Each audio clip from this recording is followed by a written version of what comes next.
네, 이 시간에는 봄날의 햇살 같아라는 제목으로 함께 말씀 나누도록 하겠습니다. 여러분들 많은 문학 작품들을 읽다 보면 겨울이라는 주제나 겨울이라는 어떤 단어의 의미를 사용하여서 작품을 만들어내는 그런 문학 작품들을 종종 보게 될 때가 있습니다. 특별히 우리가 일제강점기에 쓰여진 작품들은 그 일제강점기라는 그 암울했던 시대적 배경을 이 겨울이라는 단어에 비유하여서 표현하곤 하죠.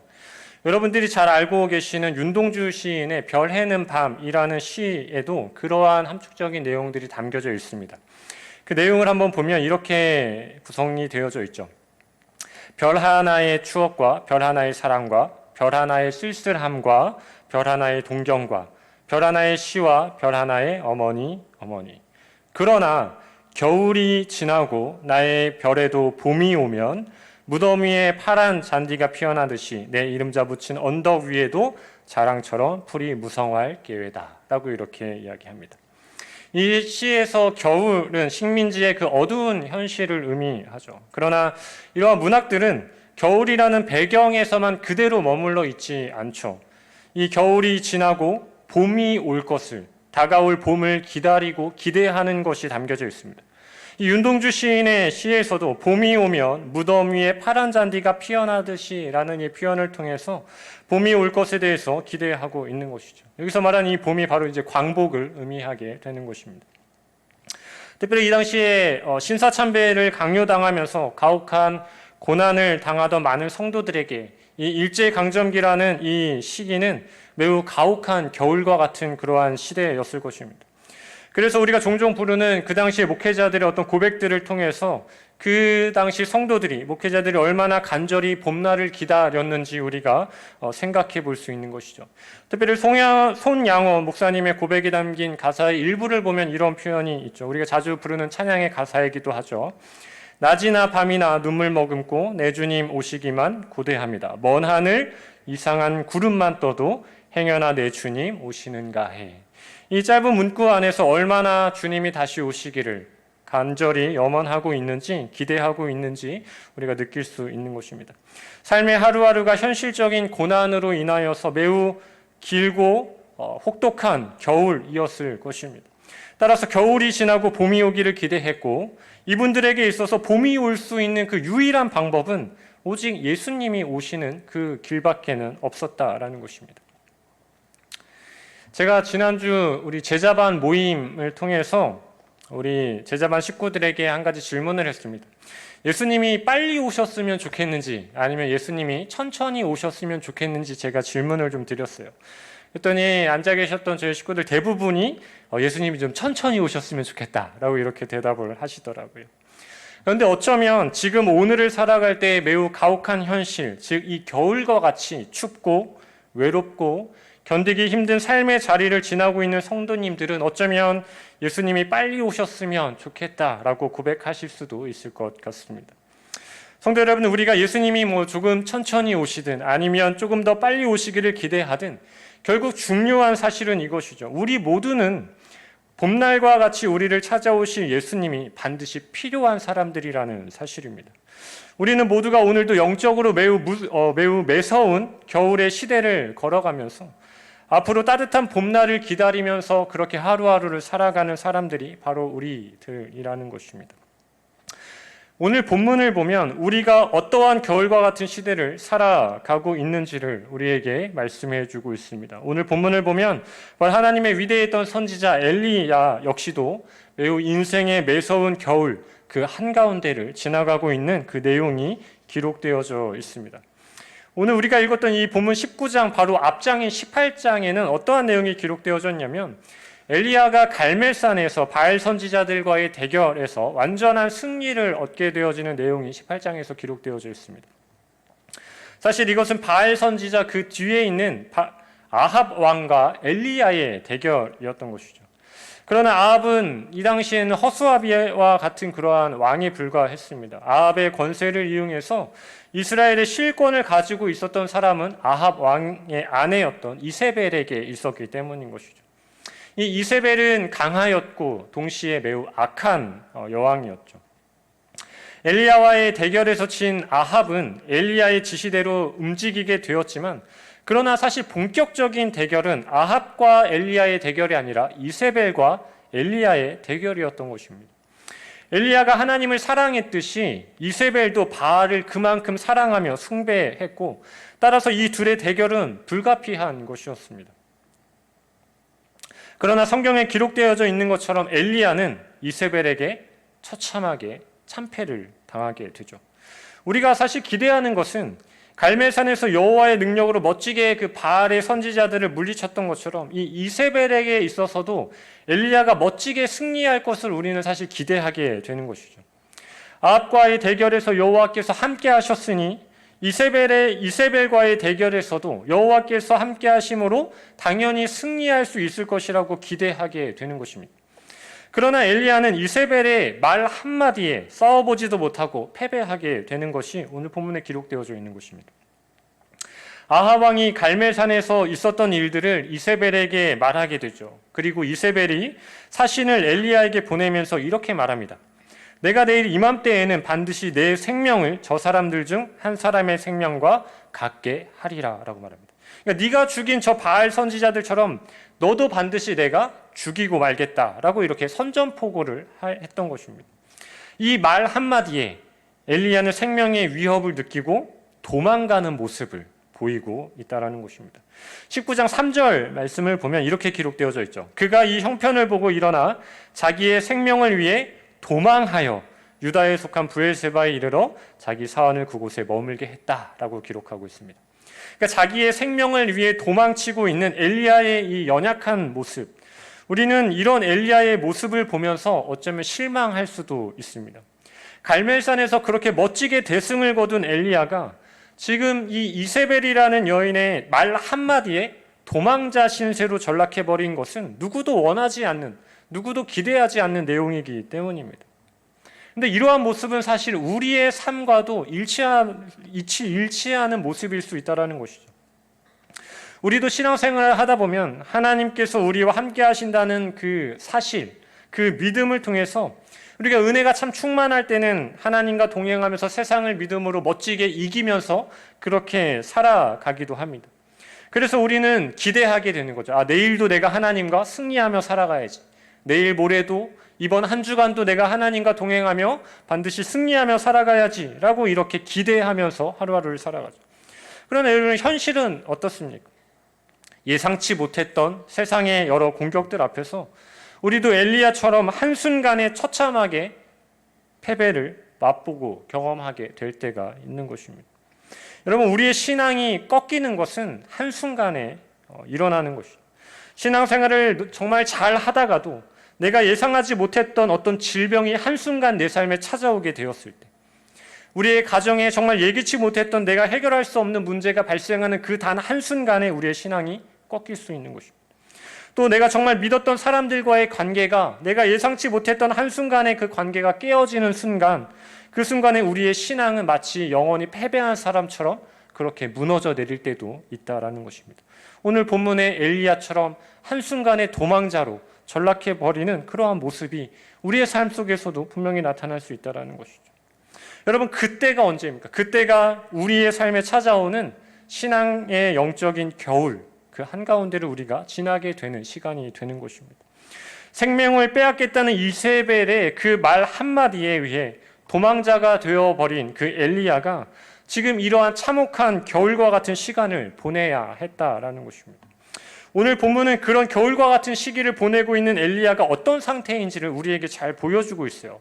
4절 말씀을 보면 우리가 세 번역으로 좀 보면은 이렇게 우리가 읽을 수 있습니다. 우리 화면을 보시고 같이 한번 읽어보도록 하겠습니다. 시작. 자신은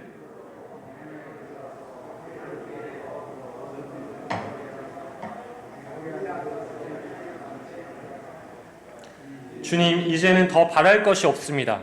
나의 목숨을 거두어 주십시오. 나는 내 조상보다 조금도 나을 것이 없습니다.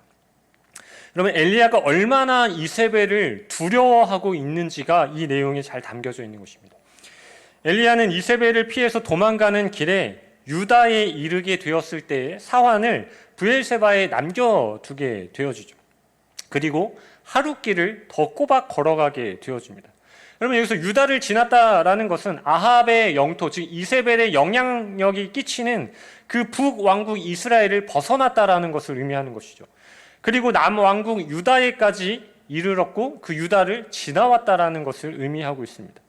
그럼에도 불구하고 거기에서 멈추지 않죠. 엘리야는 걷고 또 걷습니다.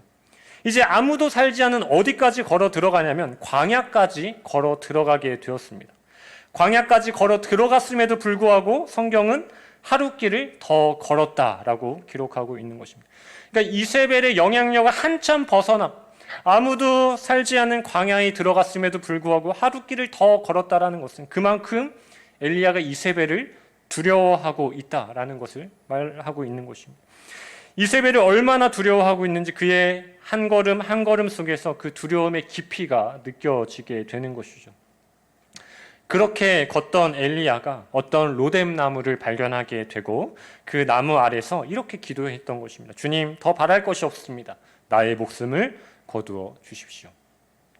이제 이세벨의 위협으로부터 그 지경에서는 벗어났지만 그가 도달한 광야에서 또 다른 위협이 엘리야를 위협하고 있는 것이죠. 그 엘리야가 도착한 광야에는 엘리야의 생명을 유지할 수 있는 그 어떤 것도 없는 메마른 광야였기 때문이었습니다. 그러니까 이세벨의 위협을 벗어났지만 광야에서 또 다른 생명의 위협을 엘리야는 받고 있다는 것입니다. 두려움에 사로잡힌 채 하염없이 길을 걸었기에 그렇게 지칠 대로 지친 엘리야는 거칠고 메마른 땅에 서 있을 기력조차 없었던 것입니다. 그것이 얼마나 깊은 절망과 고난이었던지 하나님께 죽음을 구하는 기도를 올려드리다가 그대로 쓰러져 잠이 들게 되죠. 여러분, 그러나 하나님은 그렇게 지쳐 쓰러져 죽음을 갈망하던 엘리야를 결코 포기하지 않으셨고 버려두지 않으셨습니다. 하나님은 천사를 보내어서 쓰러진 엘리야를 따뜻한 손길로 어루만져 주셨고 그 메마른 광야에서 아무것도 있지 않은 그 메마른 광야에서 생명의 근원이 되는 물과 떡을 엘리야에게 주시면서 엘리야에게 새 힘을 주시고 죽어가는 엘리야를 다시 살리시는 내용이 오늘 본문에 기록되어져 있습니다. 하나님께서 그렇게 쓰러져 있는 엘리야를 보살펴 주셨다라는 것입니다. 성도 여러분, 만약에 우리의 삶에도 이 추운 겨울과 같은 우리의 인생이 시작되었다면 우리는 그 겨울이 참 빠르게 지나가길 원합니다. 만약에 예상치 못한 어떤 한 가지 나의 삶의 문제를 만나서 이 힘든 시간을 보내게 되었다면 우리는 이 하나의 문제가 빠르게 해결되어졌을 때 이제 내 삶에 찾아오는 것은 인생의 꽃이 피는 봄날이 찾아오겠지라고 우리는 이렇게 기대하죠. 그러나 내 생각대로 그렇게 되지 않을 때가 사실 훨씬 더 많지 않습니까? 하나의 문제를 겨우 해결했더니 찾아오는 것은 꽃피는 봄날이 아니라 또 다른 해결할 수 없는 문제가 우리의 삶에 덮쳐오는 것들을 우리가 경험하게 될 때가 훨씬 더 많은 것이죠. 이것은 오늘 본문의 엘리야처럼 나를 더 이상 회복시킬 수 없을 것 같은 매우 깊은 광야 그 한가운데를 걷게 만드는 경험일 수 있습니다. 이러한 경험은 우리를 늘 주저앉게 만들고 우리를 쓰러지게 만들 수 있는 것입니다.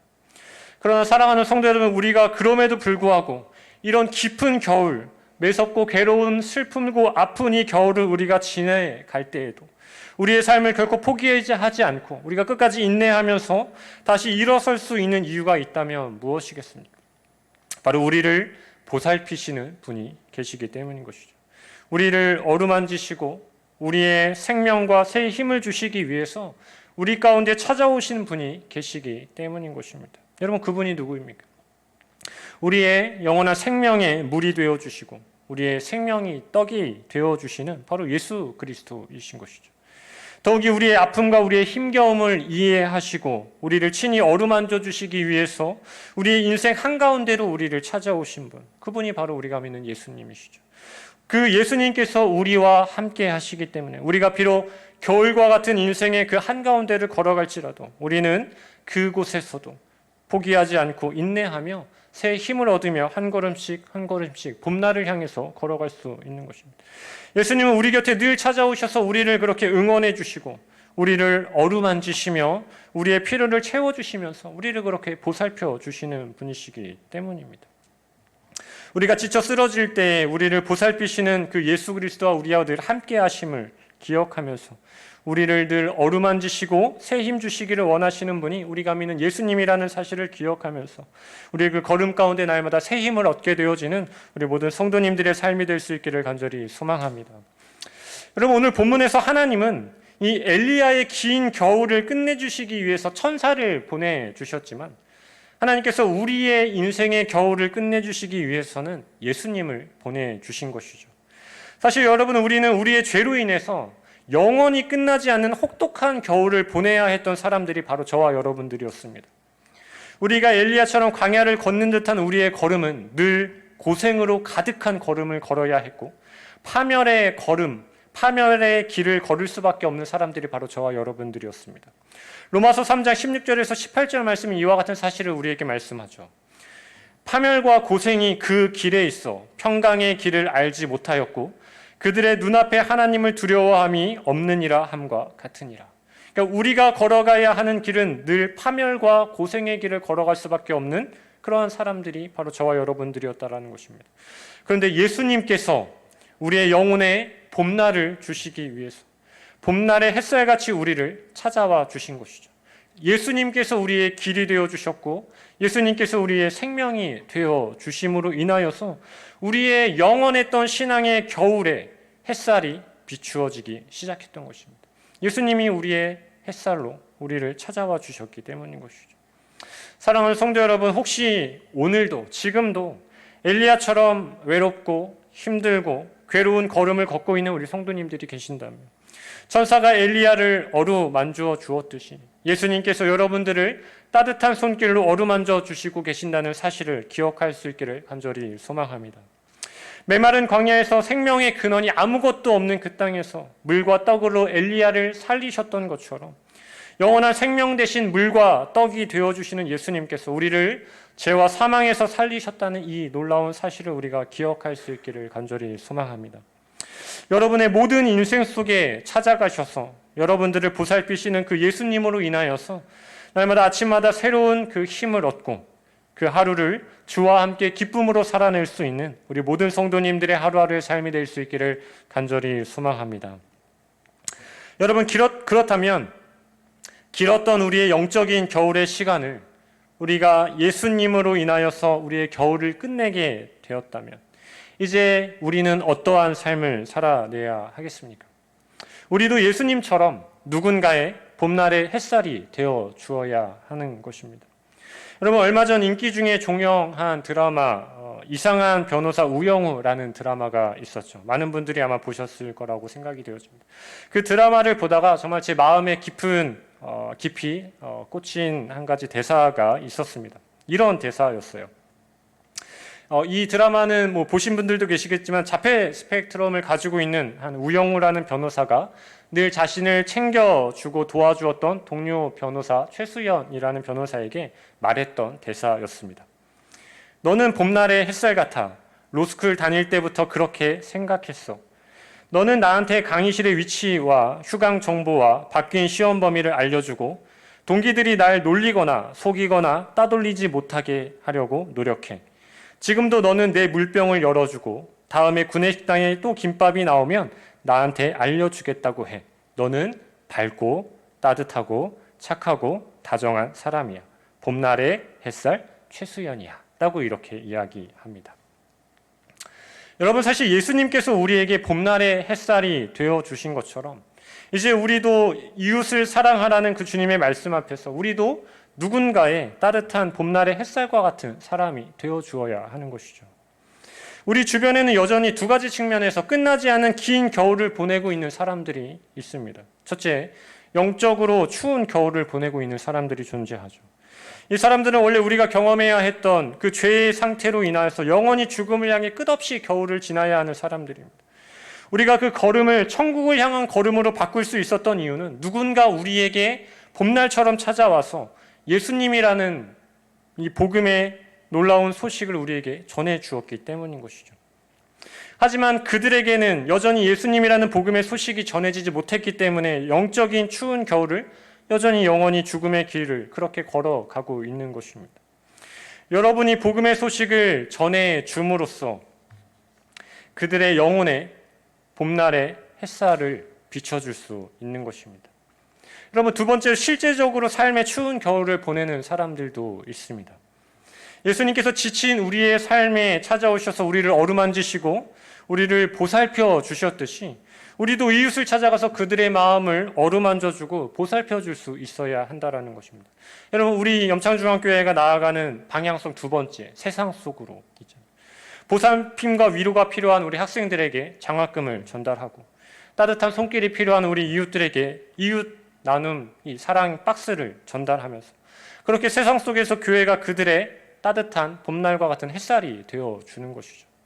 그런데 여러분, 이제 우리가 아니라 이제 나라는 사람이 이 세상 속에서 누군가의 또 다른 봄날의 햇살로 다가갈 수 있어야 한다는 것입니다. 우리는 작은 것으로부터 시작할 수 있는 것이죠. 오늘 이제 명절에 긴 연휴를 보내고 있는데 명절 때 우리 이웃 가운데 어려운 지체들이 있다면 그들에게 찾아가서 선물을 나눠주고 우리의 마음을 나눠주는 것들, 또는 아파트 경비원들에게 작은 선물 하나 전달해 드리는 것들, 연말이 되면 이웃에게 이웃 돕기를 통하여서 사랑의 온도를 높이는 것, 아니면 여러분 커피 한 잔 사 먹는 것으로도 우리는 그렇게 할 수 있습니다. 여러분 혹시 히즈빈스라는 카페 브랜드를 알고 계십니까? 저도 제 아내가 예전에 일했던 안양 샘병원을 통하여서 알게 됐는데 이 카페 브랜드는 장애인들의 일자리에 대한 고민과 그 문제를 해결하기 위해서 장애인들을 고용하여서 그 카페를 운영하는 카페 프랜차이즈입니다. 여러분, 길을 지나가다가 이 히즈빈즈라는 카페가 보이면 그냥 의도적으로 들어가서 커피 한 잔 사 먹는 것. 여러분, 이런 아주 작은 행함일지라도 우리의 마음이 향하는 그곳에서 누군가의 우리는 햇살이 되어줄 수 있다라는 것입니다. 우리가 오늘을 살아가면서 또 이 땅을 살아가면서 우리도 사실 누군가에게 이런 말 한 번쯤 들어봐야 하지 않겠습니까? 너는 봄날의 햇살 같아. 너는 봄날의 햇살 누구누구야. 라는 이러한 이야기 한 번쯤 들어봐야 하지 않겠습니까? 우리가 예수님으로 인하여서 우리의 겨울을 마쳤다면 말입니다. 사랑하는 성도 여러분, 이제 한 주간이 다시 시작되었습니다. 예수님처럼 누군가의 긴 겨울의 마침표를 찍어줄 수 있는 봄날의 햇살 같은 성도로 한 주간을 살아낼 수 있는 우리 모든 성도님들의 한 주간의 삶이 될 수 있기를 주님의 이름으로 간절히 소망합니다. 아멘. 기도하겠습니다. 하나님 감사합니다. 아프고 괴로운 우리 인생 가운데 예수님을 보내주셔서 영혼의 봄날을 살아갈 수 있도록 우리를 사랑하여 주시고 우리를 선택하여 주시니 감사합니다. 우리는 연약하여서 때로 지치고 낙심하고 넘어지며 쓰러질 때가 있지만 한결같이 우리를 어루만지시고 보살피시는 그 주님의 손길을 기억하면서 이제 우리도 누군가의 봄날의 햇살 같은 존재로 복음을 전하며 사랑을 전하며 그렇게 살아가는 주님의 백성들 되어질 수 있도록 인도하여 주시옵소서. 감사드리며 살아계신 예수님의 이름으로 기도드립니다. 아멘. 우리 시간 찬송가